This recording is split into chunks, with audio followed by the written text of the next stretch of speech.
You're listening to the Cyberwire Network, powered by N2K.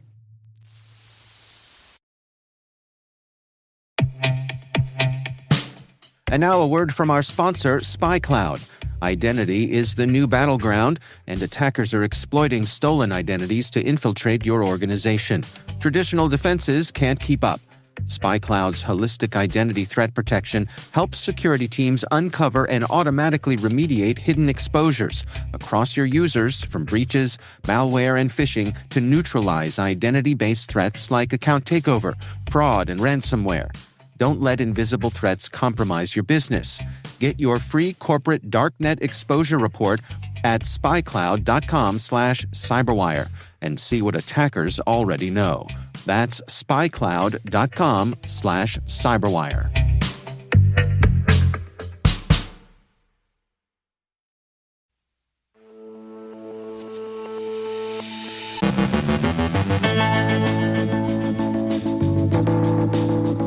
The White House's shift of cybersecurity responsibilities to the states is met with skepticism.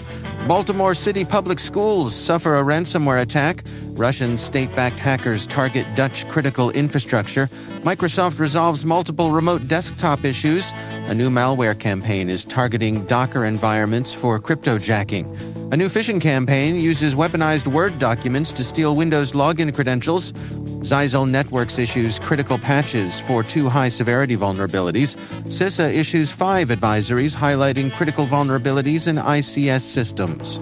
Our guest is Deputy Assistant Director Cynthia Kaiser from the FBI Cyber Division, sharing the findings of their latest IC3 report.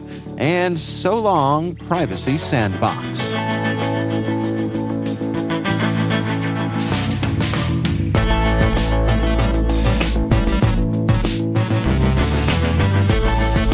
It's Wednesday, April 23rd, 2025. I'm Dave Bittner, and this is your CyberWire Intel Briefing.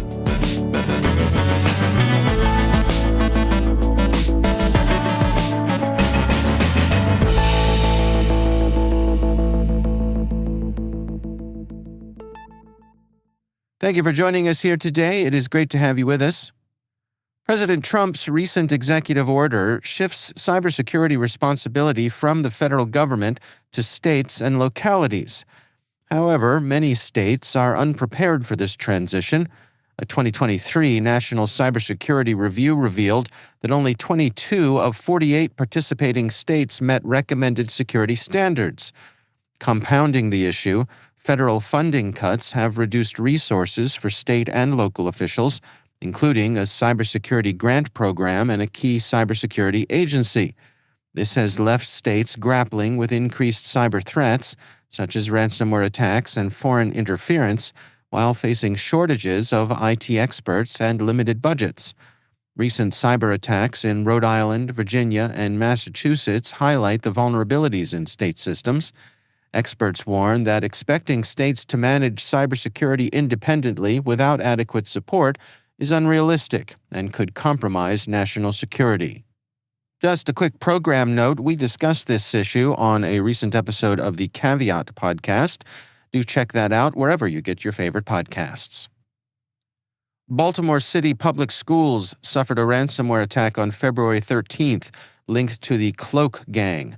The breach exposed sensitive personal data of about 25,000 people, including Social Security numbers, student records, and employment documents.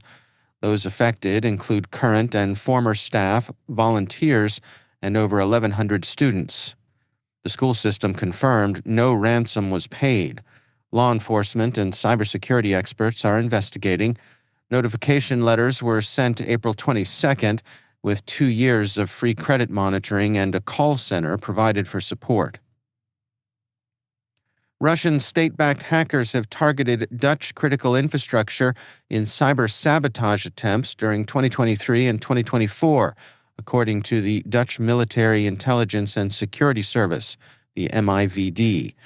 Though the attacks had minimal immediate impact, they mark the first known sabotage of Dutch control systems.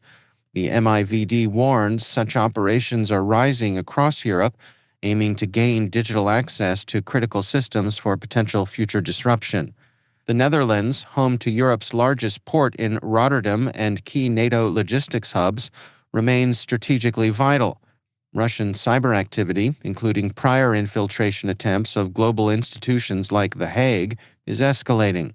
The Dutch government is boosting its military and cybersecurity investments, sharing intelligence with Ukraine, and warning that Europe must act swiftly to counter increasingly sophisticated Russian cyber threats amid global geopolitical instability.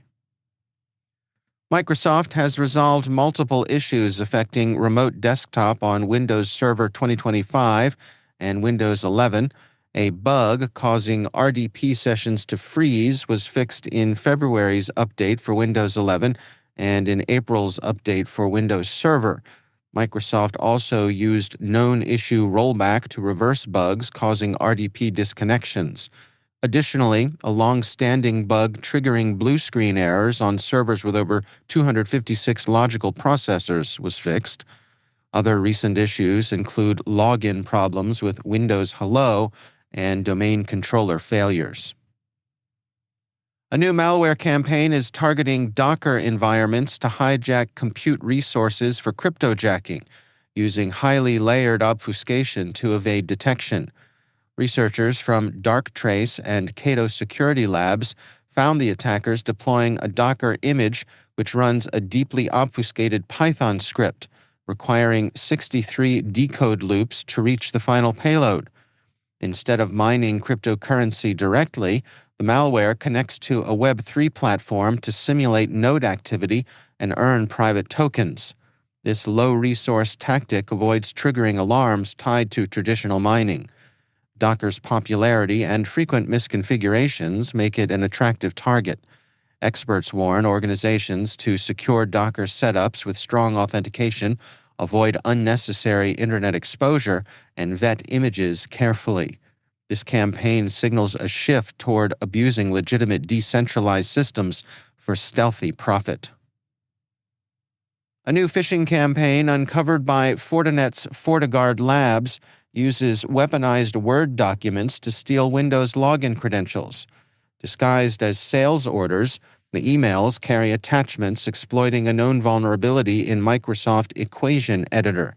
This flaw enables remote code execution, leading to the deployment of a new Formbook malware variant. The attack chain involves a Word document embedding an obfuscated RTF file and a DLL, triggering buffer overflows and stealthily launching the malware via process hollowing.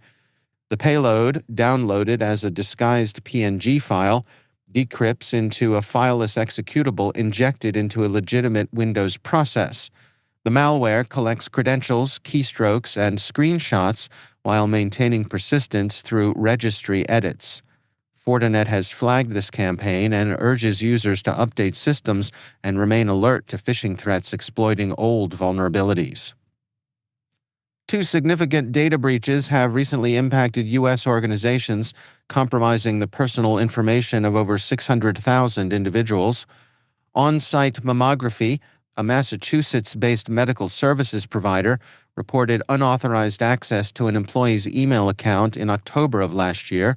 The breach exposed sensitive data, including names, social security numbers, dates of birth, driver's license, and credit card numbers, and medical information, affecting approximately 357,000 patients. The company asserts that the intrusion was limited to the email account and is offering 12 months of free credit monitoring to those affected.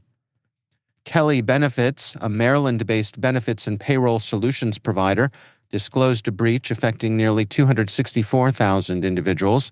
Hackers accessed the company's systems between December 12th and 17th of last year, exfiltrating files containing personal data such as names, dates of birth, social security numbers, tax ID numbers, medical and health insurance information, and financial account details. While no ransomware group has claimed responsibility, the possibility of a ransomware attack has not been ruled out. Zyxel Networks has issued critical patches for two high-severity vulnerabilities affecting USG Flex H series firewalls. These flaws could allow unauthenticated users to escalate privileges and gain unauthorized access. The first vulnerability enables low-privileged users to reach admin-level access via PostgreSQL command issues, especially if an admin remains logged in. The second lets admins upload malicious configs to gain further control. Discovered by security researchers, both bugs are fixed in a recent firmware update. Immediate patching is urged. CISA has issued 5 advisories highlighting critical vulnerabilities in ICS systems from Siemens, Schneider Electric, and ABB, with potential impacts on industrial automation and infrastructure. Siemens Telecontrol Server Basic SQL suffers from multiple high-severity SQL injection flaws, enabling attackers to manipulate databases and bypass controls.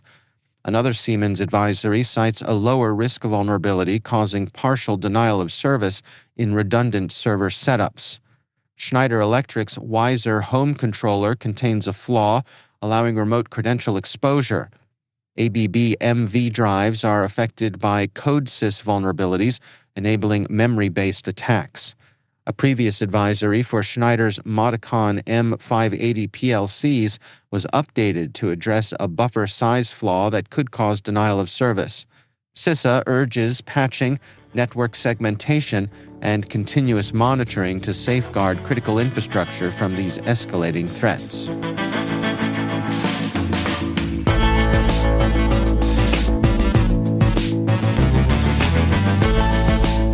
Coming up after the break, my conversation with Deputy Assistant Director Cynthia Kaiser from the FBI Cyber Division, and so long, Privacy Sandbox.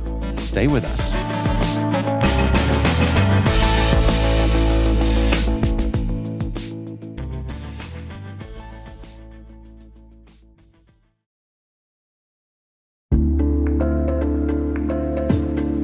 What's the common denominator in security incidents? Escalations, and lateral movement. When a privileged account is compromised, attackers can seize control of critical assets. With bad directory hygiene and years of technical debt, identity attack paths are easy targets for threat actors to exploit, but hard for defenders to detect. This poses risk in Active Directory, Entra ID, and hybrid configurations. Identity leaders are reducing such risks with attack path management. You can learn how attack path management is connecting identity and security teams while reducing risk with Bloodhound Enterprise, powered by SpecterOps. Head to specterops.io today to learn more. SpecterOps, see your attack paths the way adversaries do.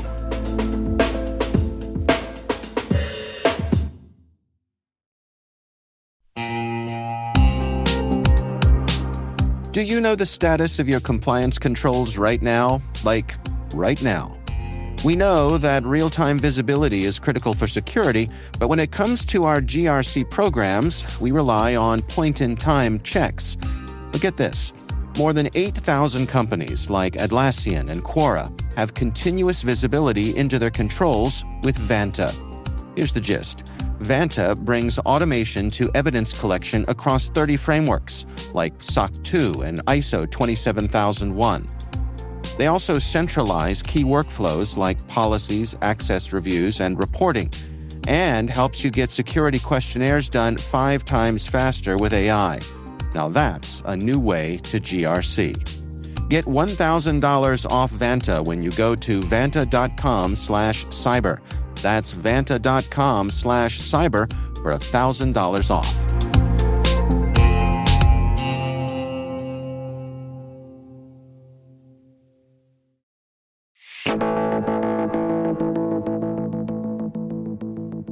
It is always my pleasure to welcome back to the show Deputy Assistant Director Cynthia Kaiser from the FBI Cyber Division. DAD Kaiser, welcome back. I'm glad to be here. So you and your colleagues there at the FBI have published the most recent version of your IC3 report. A bit of extra celebration here. This is the 25th year of the annual report, right? It's the 25th year of IC3 overall, Wow. Which started in 2000. Okay. Well, time flies. Right? For folks who are not familiar with IC3 and the mission there, can you give us a brief explanation? It was created really to serve the law enforcement community and just public writ large as we started to see cyber-enabled crime pop up, where a lot of the kind of physical crime that we'd seen in the past had transferred into the digital realm. Now, really, though, it's evolved to become the primary destination for the public to report cyber-enabled crimes and fraud, as well as a key source of information where we can put out to the public information on scams and cyber threats. So to be clear here, I mean, this is where the FBI encourages members of the public to report anything that may have happened to them online, scams and fraud and all those sorts of things. Absolutely. Scams, fraud, cybercrime. Actually, since its founding, IC3 has received over 9 million complaints of malicious activity. And obviously, it's increased exponentially since we first began. During its infancy, IC3 received roughly 2,000 complaints a month. For the past 5 years, IC3 has averaged more than 2,000 complaints a day. Wow. Okay. Well, let's talk about the recent report here. I mean, what are some of the things that caught your eye? I think the sheer number of crimes that we have reported to us, and then to know that that's just a snapshot, that this is a function of who can report into us. And we know that these numbers are obviously going to be much larger. But a few key highlights. In 2024, IC3 received a total of 859,532 complaints with losses of more than $16.6 billion. Mm. That's a 33% increase in losses from the previous year. Wow. Can we dig into some specific areas here? I mean, what are you seeing in terms of things like ransomware? We saw an increase in the number of incidents that were reported to the FBI of ransomware. Now, that doesn't necessarily mean victims paid. In fact, there's a lot of leading industry trackers that have noted an increased drop in ransomware payments overall, in part thanks to the FBI and our other law enforcement partners' efforts to take down major ransomware groups like Lockbit and AlphaV. But still, as we were looking at the data, who was attacking American networks, what really struck out is 67 new ransomware variants were recognized by IC3 in 2024. The top sectors that were targeted include critical manufacturing and healthcare and public health. We saw some of the same types of ransomware groups be in the top 5 of the incidents that were reported to the FBI, and some different. The top 5 variants reported to IC3 were Akira, Lockbit, Ransom Hub, Fog, and Play. So really, we're looking at all of this. We're getting these reports in. There's an increase in reports. We know from industry trackers, especially across the blockchain, there's a decrease in the amount of money that ransomware actors have actually received from these incidents. So it's hard to just make the numbers tell a story, but let me tell you what I actually think is probably going on here. The FBI has been able to provide decryptors to victims across the world that have prevented over 800 million in ransoms paid since the middle of 2022. Part of our ability to provide decryptors out to the public relies on the public reporting in their ransomware incident, because we don't always know who the victim is if we have information that would provide them with decryptors. So you have kind of this increase in effort by the ransomware actors to maximize their income, probably because some of their traditional methods aren't working. And so you see this increase in maybe the overall incidents. I just don't think that that's the whole story, though. It's such a complex ecosystem, and we're really proud of some of those efforts that the FBI has been able to do to make a real difference. Well, let's touch on critical infrastructure here. That is something that the report digs into. Can you share with us some of the statistics that you gathered in that area?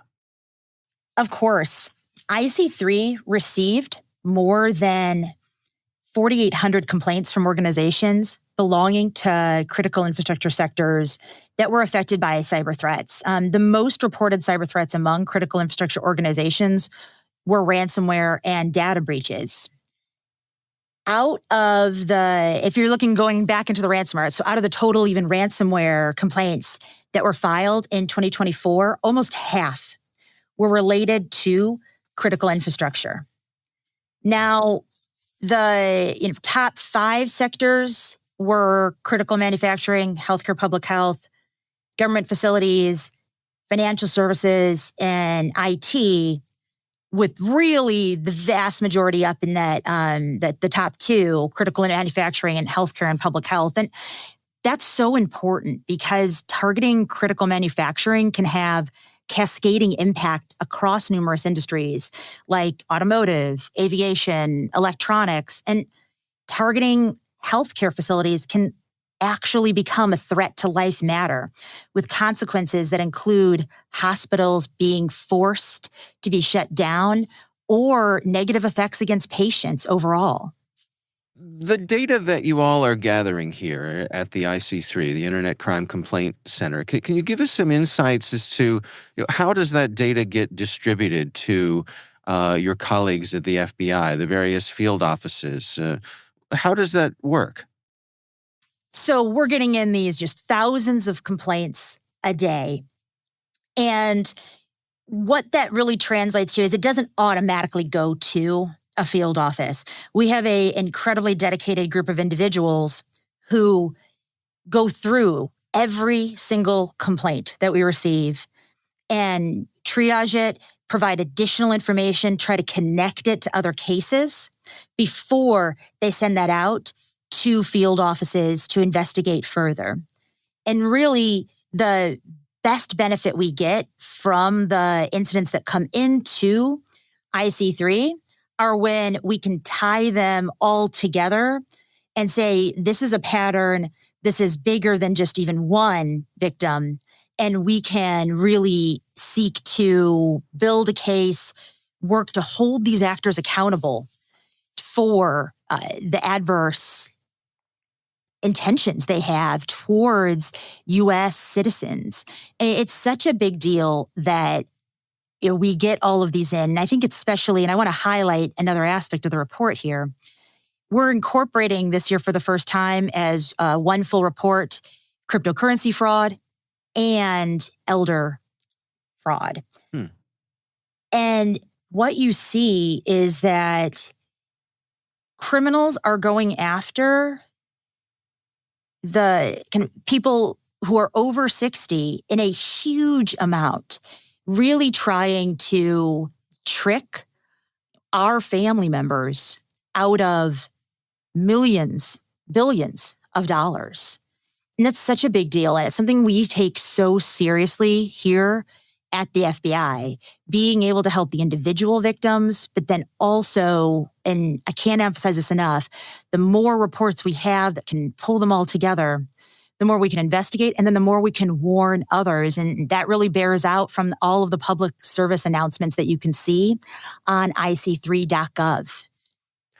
I think it's worth mentioning as well that, as you say, that the huge number of reports that you get every day, it's impractical for the folks who are collecting those to respond personally to every single report. But it's worth noting that they do all get read and they get logged. So while it may not be gratifying if you don't hear back from the FBI right away, do know that the reports are going somewhere. They're not just getting lost in some big black hole, right? What a great point. And that's exactly right. These reports are all read, they're all reviewed, and they're all looked at for a way for us to be able to enrich them and build out a case from them so that we can, provide American citizens the justice they deserve. Well, Deputy Assistant Director Cynthia Kaiser is with the FBI's Cyber Division. DAD Kaiser, thanks so much for taking the time for us. Thank you so much for having me.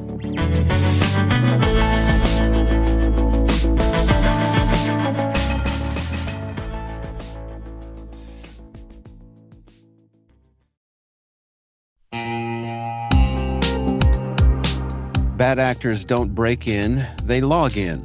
Attackers use stolen credentials in nearly 9 out of 10 data breaches. And once inside, they're after one thing: your data. Varonis' AI-powered data security platform secures your data at scale. Across LaaS, SaaS, and hybrid cloud environments, join thousands of organizations who trust Varonis to keep their data safe. Get a free data risk assessment at varonis.com.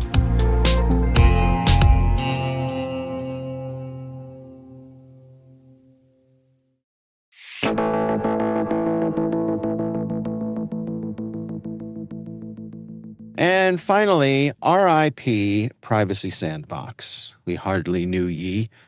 Google's ambitious plan to banish third-party cookies and reinvent online ads while championing privacy has quietly collapsed into a pixelated puff of irony.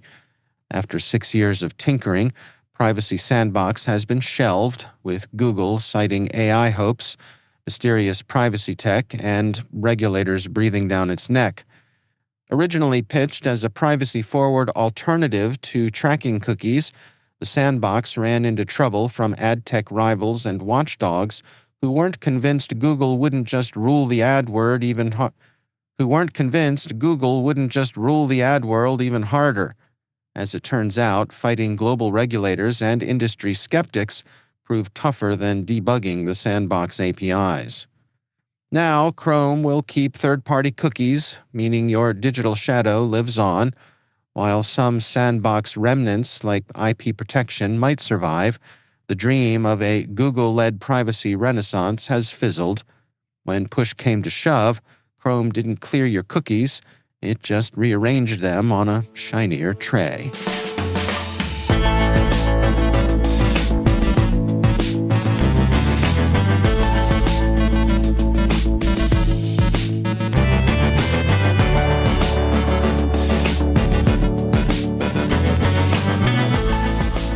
And that's the Cyberwire.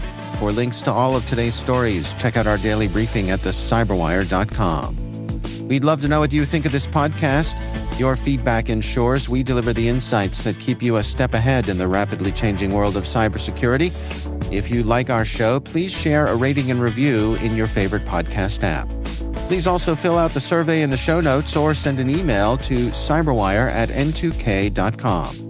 N2K's senior producer is Alice Carruth. Our Cyberwire producer is Liz Stokes. We're mixed by Trey Hester with original music and sound design by Elliot Peltzman. Our executive producer is Jennifer Iben. Peter Kilpie is our publisher, and I'm Dave Bittner. Thanks for listening. We'll see you back here tomorrow.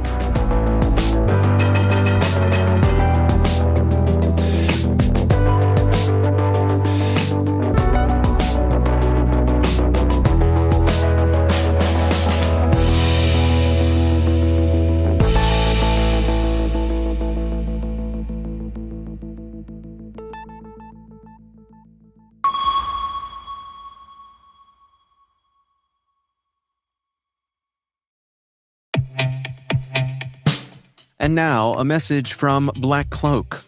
Did you know the easiest way for cyber criminals to bypass your company's defenses is by targeting your executives and their families at home? Black Cloak's award-winning digital executive protection platform secures their personal devices, home networks, and connected lives.